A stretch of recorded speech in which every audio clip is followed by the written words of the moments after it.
Exploring careers in music. Producer.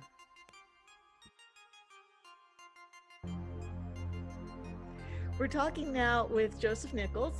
He is a JMU grad, and I met him when he played bass for Broadway High School when they did the musical Big Fish. So I know that he's an awesome musician, but he is doing another job now that I would invited him here to talk to us about, and that is freelance producer.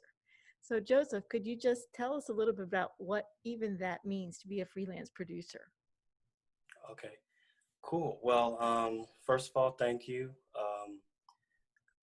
Freelance producing is kind of you basically gather up a bunch of clients who want music done, and you're basically in charge of maybe not the vocal part of it, but you're in charge of all the instrumentation and music that goes along behind it.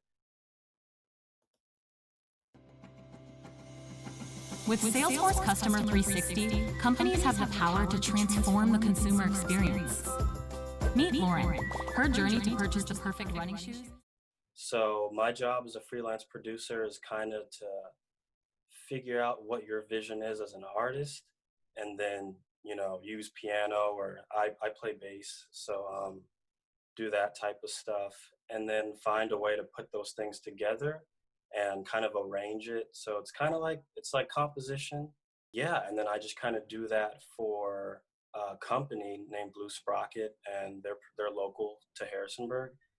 And I'm also a freelance musician, so that means I just do the same thing except for it's playing, um, whether that be jazz gigs or like the thing that I did with you, which was the Broadway high school play. Yeah, just kind of like stuff like that. So it's like kind of a lot of traveling, but yeah, that's basically a rough. When you do the producing, what are some of the tools that you use? Yeah, so I use so there are a lot of these things called DAWs, which is called stands for Digital Audio Workspace, and so um, I think one that's everyone's pretty familiar with is GarageBand. That kind of comes with Macs, and then so mine is Logic Pro, which is kind of like GarageBand. It's basically GarageBand with more buttons. And So we're also using Soundtrap, so that would be a little bit like that as well. yeah, exactly. And so that, and then I have it's actually in front of me. I don't know if I can hold it up, but it's a MIDI keyboard.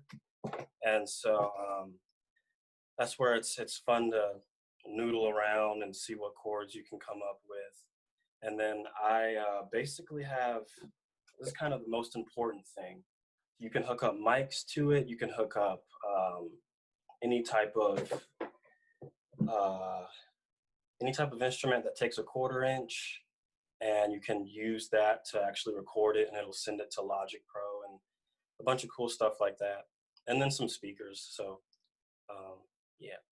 So this is a lot of digital work. You're working on the computer a lot of the time.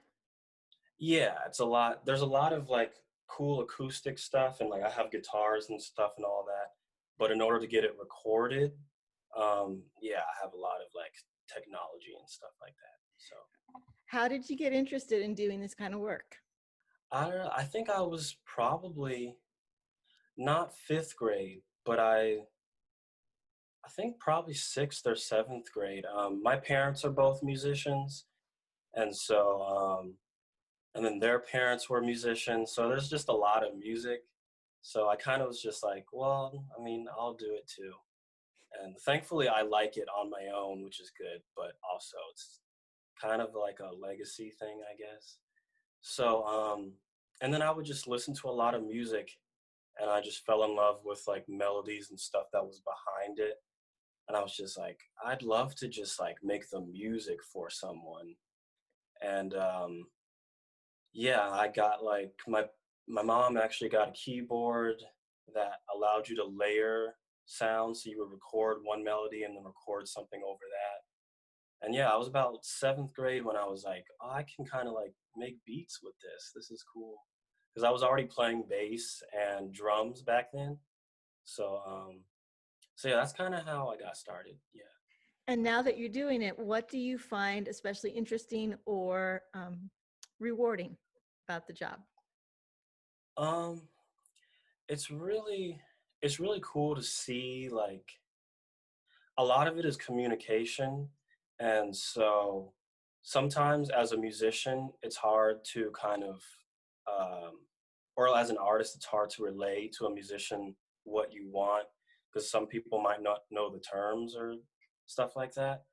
So I think it's cool to have someone to, like, basically take something that's in someone else's brain that they know it's in there, but they just don't know, like, what to do. And so I think the most magical moments come from me kind of like being on the piano and being like, is this what you want? And they're like, oh my goodness, like that's exact. I just didn't know how to say it. And so I think that's the most rewarding as far as producing, is just seeing people go, oh, that's what I was thinking. I just didn't know what it was. So you're pulling out their dreams. Yeah, it's cool. Yeah. And then on the flip side of that, what is the difficult thing or some of the challenges to being a producer? Um, it's kind of cool. That's like a double-edged sword. It's the same thing. It's the communication thing, because sometimes be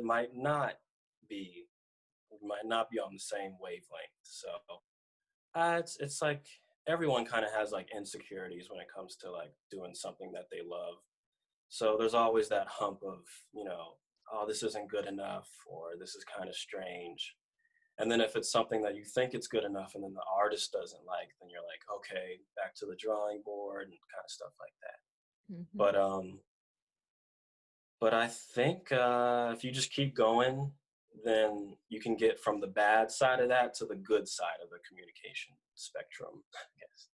So If somebody would like to maybe do this kind of work, what would you suggest that they think about now or that they start practicing?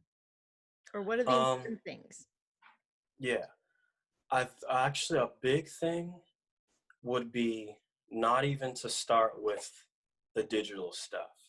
I think like the best thing, just playing instruments.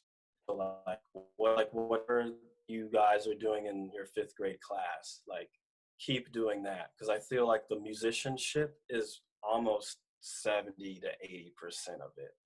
So there's a lot of like just getting in there and trying to learn the digital aspect of it, which works a lot of the time. Sometimes you can create what's in your head without even really being a musician. And so it's cool that technology has allowed that to happen.